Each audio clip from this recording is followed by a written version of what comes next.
Back in the autumn, a spider had found a warm corner underneath the signal box at the junction. She had woven a web, pointed at one end, and shaped like a funnel, and for a while she lived very well on what she had caught in it. Now it was spring, and the spider had moved on. She knew nothing about the preparations for the Golden Jubilee.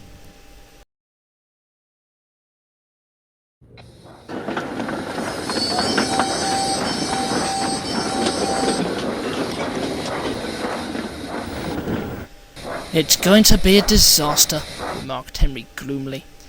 "Important people, a special train, and nothing for them to see."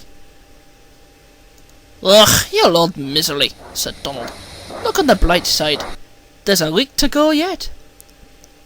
"I'm sure it'll be all right," put in Daisy. She had been shy about living in the big shed at first, but was getting used to it now. "Of course it will," agreed Duck. "Have you ever known the Fat Controller's plans to go wrong?" "No," admitted James. "I've never known that." The other engines agreed, except Henry. "There's always a first time," darkly. But by the time Jubilee Day arrived, Edward's wheel and Thomas's branch line were both mended.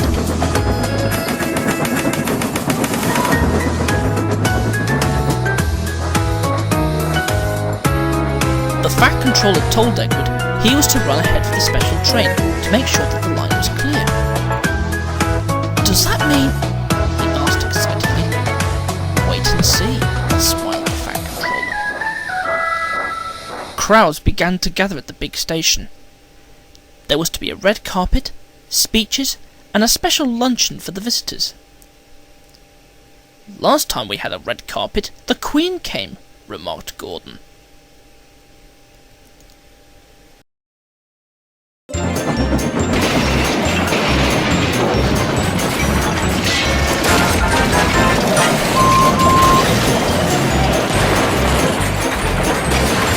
As the special train drew to a halt, Emma grinned happily at Edward. "Got your 4 lamps arranged?" she asked. "Off you go then. We'll follow in a few minutes."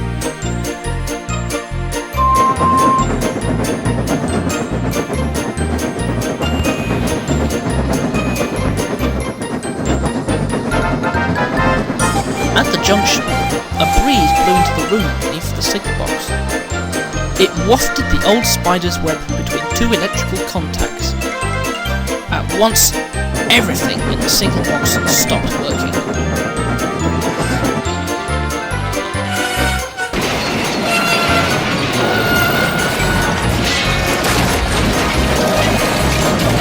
Signals went to danger, points were off in the air.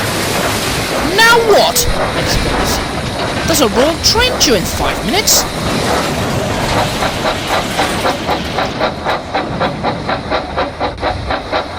Edward stopped outside the signal box. Thomas, Percy, Toby and Mavis were already waiting. "The electrics are dead," the signalman told Edward's driver. "We shall have to flag you all through, but it will take time. You must go first, then the Royal."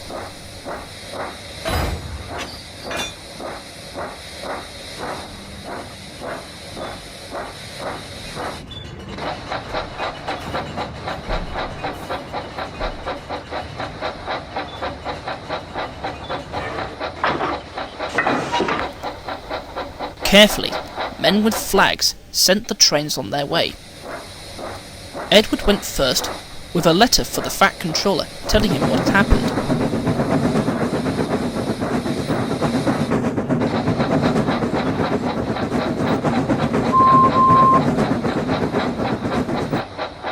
Thomas and the branch line engines were allowed through.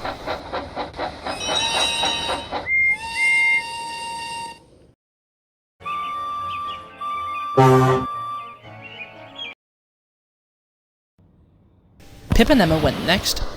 Finally,